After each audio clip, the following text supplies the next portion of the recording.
Assalamualaikum teman-teman, seperti biasa sebelum mulai Mimin mendoakan semoga teman-teman semua selalu dalam keadaan sehat walafiat. Oke, kali ini kita akan melanjutkan Martial Master versi novel bagian 2006. Bagi yang baru bergabung, selamat bergabung. Dan bagi yang belum subscribe, subscribe dulu lah agar Mimin tambah semangat lagi nih bikin videonya. Oke, kalau sudah kita langsung masuk ke isi ceritanya. Pernikahannya menjadi kekuatanku, dan aku ingin melihat apalagi yang ingin kamu katakan, kata Kaisar Minjang, dan boom, Kaisar Minjang tidak lagi memperdulikan hal-hal lain. Segera asal-usul Kaisar Dewa setengah langkahnya seketika membara menyapu seperti badai. Hanya kamu, Kinchan mencibir. Tentu tidak, kata Kaisar Minjang. Dia tiba-tiba memandang Kaisar Yan, Kaisar Wu Yue, dan dia berkata dengan galak. Wu Yue, apa yang masih kamu sembunyikan? Orang ini telah tahu tentang koleksimu dengan klan jurang. Apakah kamu masih ingin menyembunyikan koleksimu dengan klan jurang? Kata Kaisar Minjang. Dia memandang Kaisar Wu Yue dengan marah. Dan kata-katanya itu seketika mengejutkan semua Kaisar Agung dunia bawah yang hadir. Bahkan Kinchan pun memandang Kaisar Minjang dengan heran. Kelakuan Kaisar Minjang kali ini justru malah mengungkap Kaisar Wu Yue dari 5 gunung suci. Apa maksudnya? Apakah keduanya berkolusi satu sama lain? Gumam Kinchan. Tidak, salah. Kinchan menggelengkan kepalanya. Jika Kaisar Minjang berkolusi dengan Kaisar Wu Yue, maka Kaisar Minjang bisa saja secara diam-diam memberitahu tentang apa yang terjadi di Laut Mati dan Laut Bencana Abadi. Dan tidak perlu melalui masalah seperti itu. Berbagai pemikiran melintas di benak Kinchan. Kinchan pun berdiri dengan bangga di kehampaan, tidak terburu-buru. Namun Kinchan dengan panik menyerap jalan dunia yang dan juga dunia bawah. Dia terus memperkuat aura Kaisar Agungnya. Sekarang dia tidak perlu melakukan apapun. Dia hanya perlu terus meningkatkan kekuatannya. Karena dengan adanya Chen Sisi dan Xiao Xiao di sini, mereka dapat menggunakan sumber sungai kematian dan patung batu itu untuk menghentikan Kaisar Minjang. Dan seharusnya itu menjadi yang terbaik. Semua orang pun menjadi gelisah karena adanya Chen Sisi yang bergabung dengan Xiao Xiao yang dapat menggunakan kekuatan Laut Bencana Abadi untuk secara bertahap menekan kendali Kaisar Minjang atas Sungai Kematian. Dan ketika Xiao Xiao sepenuhnya menguasai Sungai Kematian, Kaisar Minjang pada akhirnya akan mengkhianati keluarganya dan ditinggalkan karena dikepung oleh semua orang. Bagaimanapun dia hanyalah Kaisar Dewa setengah langkah sekarang, dan dia menjadi seorang ahli Kaisar Dewa setengah langkah juga dengan mengandalkan kekuatan Sungai Kematian. Kamu, apa yang kamu bicarakan omong kosong? Kata Kaisar Wu Yue di depan semua orang. Wajah Kaisar Wu Yue tiba-tiba berubah ketika dia mendengar kata-kata Kaisar Minjang dan dia berteriak dengan tergesa-gesa. Kaisar Yan dari istana ke-10 dan Kaisar Yoming pun juga buru-buru mundur menatap Kaisar Wu Yue dengan niat membunuh. Kaisar Agung dunia bawah lainnya juga memandang Kaisar Wu Yue dengan kaget dan juga marah. Klan Jurang Maut itu adalah musuh publik seluruh alam semesta. Berlindung berkolusi dengan klan Jurang itu adalah sesuatu yang tidak akan bisa diterima oleh seluruh dunia. Semuanya, jangan dengarkan omong kosong, Kaisar Minjang. Dia berbohong, kata Kaisar Wu Yue. Dia buru-buru ingin menjelaskan, namun Kaisar Minjang mencibir. Idiot, dia menatap Kaisar Wu Yue dengan marah. Aku sudah tahu mengapa kamu bekerja sama dengan klan Jurang. Namun kamu tidak akan benar-benar dapat mengendalikan dunia bawah selama bertahun-tahun. Kamu hanya bisa menekan istana ke-10 Kaisar Yan dan juga menghancurkan Gunung Huangquan. Namun, kamu sudah melakukan itu semua, tapi kamu terlalu bodoh, terlalu picik. Anak itu sudah lama mengetahui kolusimu dengan klan Jurang. Namun sekarang kamu ingin menyelamatkan dirimu sendiri, konyol sekali. Kaisar ini menyarankan agar kamu sekarang bergabung dengan Kaisar ini untuk menghadapi bocah itu. Karena jika Kaisar ini gagal, maka kamu pasti juga akan meninggoy, kata Kaisar Minjang. Dia berkata dengan wajah yang dipenuhi dengan kebencian. Dia berkata dengan sangat marah, tapi dia tidak ragu karena justru akibat keraguan-raguan itulah dia tidak akan mencapai apapun sampai sekarang. Kalau bukan hanya sekedar kolusi dengan klan Jurang. Terus, apa itu? Dan kamu tidak akan menjadi raja yang terakhir. Sejarah dunia bawah akan ditulis hari ini, dan para pemenang hanyalah orang-orang yang bergabung denganku untuk menghabisi anak itu. Dan kita akan bisa mengendalikan dunia bawah ini bersama-sama. Bagaimana? Kata Kaisar Minjang.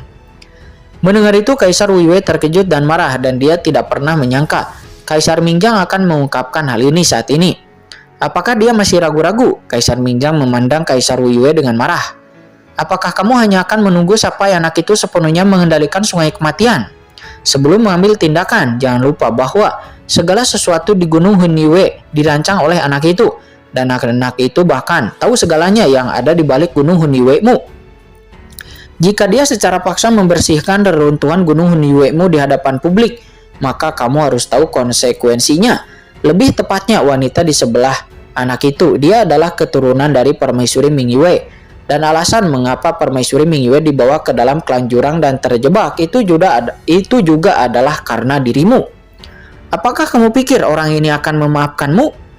Mendengar ini, ekspresi Kaisar Weiwei tiba-tiba berubah. Dia telah menghancurkan sendiri dojo Gunung Hunyue-nya sebelumnya. Tapi itu hanya untuk mencegah orang lain untuk tidak menjelajahi Gunung Hunyue-nya. Namun untuk menutupi lorong jurang yang terkubur jauh di dalamnya, itu bukan untuk sepenuhnya menghilangkan lorong jurang tersebut. Jika banyak Kaisar Agung dunia bawah kembali ke dojo Gunung Hunyue-nya dan menghabiskan waktu, mereka akan menemukan bukti bahwa dia benar-benar berkolusi dengan klan jurang, dan pada saat itu, belum lagi Chen Sisi masih merupakan keturunan dari Permaisuri Mingyue yang bisa menampung orang kuat manapun di dunia bawah. Akan tetapi tidak mungkin untuk bisa menampungnya ataupun mentolerirnya. Apa yang kamu ingin aku lakukan? Kata Kaisar Weiwei. Tiba-tiba Kaisar Weiwei sepertinya telah mengambil keputusan. Dia tiba-tiba menatap Kaisar Mingjang dan berkata dengan galak. Dan kemudian ledakan. Satu batu menimbulkan ribuan gelombang. Pernyataan Kaisar Weiwei dari 5 gunung suci menyebabkan semua Kaisar Agung dunia bawah yang hadir mengubah ekspresi mereka. Mereka terlihat ngeri dan mulai banyak bicara. Apakah Kaisar Weiwei benar-benar telah berkolusi dengan klan jurang? Weiwei, mengapa kamu melakukan ini? Kata Kaisar Mingjang. Kata Kaisarian dari istana ke-10. Dia berkata dengan marah, merasa tidak percaya. Kenapa kamu bilang? Kenapa? Bagaimana menurutmu? Idiot, kamu tahu jawabannya, kata Kaisar Weiwei. Dia melirik dingin ke arah Kaisarian dari istana ke-10. Sekarang setelah dia terungkap, dia terlalu malas untuk berbicara omong kosong lagi. Kaisar Mingjang, kamu ingin aku melakukan apa? Tanya Kaisar Weiwei lagi. Melakukan apa? Hahaha. Oke, sekarang anak ini bersatu dengan keturunan dari Sungai Kematian dan juga putri Permaisuri Mingyue untuk mencoba merebut kendali atas Sungai Kematian. Apa yang ingin aku inginkan darimu adalah bergegaslah dan habisi anak itu dan juga yang lainnya. Setelah mereka meninggoy, mereka tidak akan bisa lagi melawan Kaisar ini, kata Kaisar Mingjang. Dia segera memerintahkan Kaisar Weiwei, dan setelah Kaisar Mingjang selesai berbicara, Kaisar Weiwei pun segera bergerak. Dengan ledakan, sosoknya seperti sambaran petir, langsung menjatuhkan beberapa patung batu dan meledakkan serangan ke arah Qin Chen dan juga yang lainnya. Nah, matilah, kata Kaisar Weiwei. Dia berteriak dengan marah. Di saat terbang, Kaisar Weiwei, harta di tangannya telah berubah menjadi gunung yang sangat megah, dan dia menghantamkannya ke arah Qin Chen juga yang lainnya, dan duar. Gunung besar yang bergulir menjulang tinggi di antara langit dan bumi. Gunung yang tak terhitung jumlahnya tiba-tiba muncul dan menekan Qin Chen juga kelompoknya. Tidak baik, ekspresi Kaisar Yoming berubah. Sungai Huangquan pergi, meskipun Qin Chen setelah menerobos ke ranah Kaisar Agung. Namun, dia baru saja menerobos ke tingkat Kaisar Agung. Akan tetapi menghadapi Kaisar Agung tingkat atas seperti Kaisar Weiwei, bagaimana Qin Chen bisa melawan? Di bawah kegelisahannya, dia pun buru-buru mengaktifkan air sungai mata air kuning alias Sungai Huangquan. Sungai Huangquan yang perkasa itu bagaikan sungai yang mengalir deras tiba-tiba menyapu ke arah Kaisar Weiwei. Keluar dari sini. Akan tetapi di saat Kaisar Yoming baru saja mengaktifkan Sungai Huangquan, kekuatan yang menakutkan tiba-tiba datang. Itu adalah Kaisar Mingjang. Dia berbalik dan melayangkan tinju. Seketika Sungai Huangquan yang dilepaskan oleh Kaisar Yoming langsung diledakkan di tempat, dan banyak air Sungai Huangquan mengalir deras kemana-mana, seolah-olah mendidih. Kekuatan mengerikan dari tingkat Kaisar Dewa menyapu, dan Kaisar Yoming mengerang, lalu terjatuh kembali di tempat dengan darah yang berlumuran dari sudut mulutnya, dan ekspresinya menjadi ngeri. Dengan tingkat kultivasinya saat ini, dia tidak akan bisa menyeberangi Sungai Kematian sama sekali. Kaisarian, apa yang masih kamu lakukan? Hentikan dia dengan cepat, kata Kaisar Yoming. Dia berkata dengan cemas kepada Kaisar Yan. Akan tetapi Kaisar Yan saat ini masih ragu-ragu. Namun kemudian dia akhirnya menggertakkan gigi dan melayangkan serangan ke depan. Akan tetapi begitu serangannya melesat, sebuah tangan besar langsung menekan istana Hades ke-10 miliknya. Seketika dampak yang mengerikan menyapu dirinya. Kaisar Yan dari istana ke-10 merasa seolah-olah seluruh tubuhnya akan meledak dan seteguk darah pun muncrat. Hahaha, aku ada di sini. Sekarang aku ingin melihat siapa di antara kalian yang dapat menerobos masuk, kata Kaisar Mingjang. Dia secara langsung mengaktifkan mode yang tak tertandingi dan boom, dia melayangkan tinju. Patung-patung batu yang mengelilinginya terus-menerus diledakkan olehnya, termasuk Kaisar Yoming dan Kaisar Yan. Mereka juga dihadang olehnya. Di udara, satu orang melawan ribuan pasukan. Postur ini membuat semua orang pun berubah warna. Semuanya, kenapa kamu tidak datang dan bantu? Kata Kaisar Yoming. Dia mengangkat kepalanya dengan kaget. Semua orang pun juga melihatnya. Pada saat ini, Kaisar Yoming juga yang lainnya berada di luar area inti di belakang. Pada saat ini, satu orang lagi itu akan memiliki kekuatan yang lebih besar. Ini, ekspresi semua orang pun sedikit berubah dan mereka ragu-ragu pada awalnya. Mereka semua datang hanya untuk merebut sumber sungai kematian. Akan tetapi sekarang situasinya telah jauh melebihi harapan mereka. Kaisar Mingjang telah menerobos ke ranah Kaisar Dewa setengah langkah. Kaisar Wu Yue telah mengakui bahwa dia bekerja sama dengan klan Jurang. Dan juga Permaisuri Ming Yue dan Dewa Hades ternyata memiliki keturunan. Satu persatu perubahan ini membuat semua orang sedikit bingung. Sialan, tidak ada yang perlu diragukan lagi, kata Kaisar Wu Yue. Dia sebenarnya berkolusi dengan klan Jurang. Kaisar Wu Yue berkolusi dengan klan Jurang. Apakah kalian benar-benar ingin melihat klan Jurang mengambil alih dunia bawah? Ini adalah tanah kita. Raungan kutukan tiba-tiba terdengar dari kerumunan dan Kaisar Si Huanglah yang bergegas keluar. Bunuh, hentikan Kaisar Wu Yue dan yang lainnya, dan lalu selamatkan sang putri. Menyelamatkan sang putri, semua orang pun menjadi bingung. Namun sebelum Kaisar Si Huang bisa menyerbu masuk, tiba-tiba nyala api hitam yang mengerikan tiba-tiba datang dan langsung menyelimuti Kaisar Si Huang, menjatuhkannya dengan keras. Kamu Kaisar Api Hitam. Melihat orang yang mengambil tindakan, mata dari semua orang pun menyusut, termasuk Kaisar Si Huang. Kaisar lainnya benar-benar terkejut, tidak menyangka Kaisar Api Hitam akan ikut campur dalam pertempuran. Dan Kaisar Api Hitam nampak dia memutuskan bahwa dia tidak akan membiarkan Kaisar Si Huang dan yang lainnya untuk ikut campur dalam pertempuran tersebut. Kaisar Api Hitam menyipitkan matanya dan dia menatap Kaisar Si Huang dan berhenti di depan tempat inti, tapi jalan yang mengerikan itu membumbung menghalangi semua orang.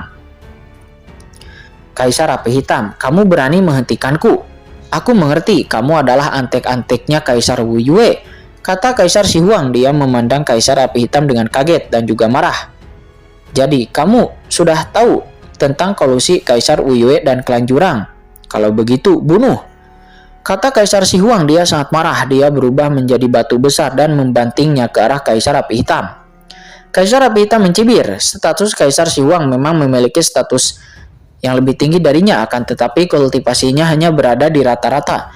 Dia sering mengambil tindakan, namun Kaisar Si Huang tidak akan dapat menembus pertahanannya, dan dia terus mengirimkan serangan dari jarak yang jauh, menyebabkan darah mengalir dari sudut mulut Kaisar Si Huang. Kaisar Si Huang pun memandang para Kaisar Agung lainnya yang tidak bergerak dan berkata dengan marah, dasar bodoh, kalian belum melihat situasinya dengan jelas. Sekarang adalah saat paling kritis untuk menentukan di mana Anda akan berdiri. Jika tidak, maka Anda semua akan mati. Jika Anda berdiri dengan benar, maka Anda mungkin akan hidup. Lalu, tunggu apa lagi? Mengapa Anda tidak menghabisi Kaisar Api Hitam sekarang? Mendengar itu, semua orang nampak masih ragu-ragu mendengarnya. Perkataan Kaisar Si Huang, akan tetapi pada saat mereka semua ragu, pada saat ini serangan Kaisar Wu Yue telah tiba di depan Qin dan yang lainnya. Kaisar Wu Yue yang menjulang tinggi, serangannya langsung jatuh dengan tekanan yang sangat kuat. Melihat pemandangan ini, mata Kaisar Si Huang pun langsung menyusut. Sudah berakhir, kata Kaisar Si Huang.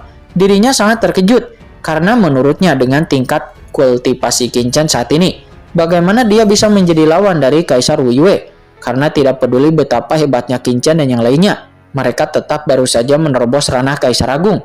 dan tidak mungkin mereka dapat menahan serangan dari Kaisar Wu Yue.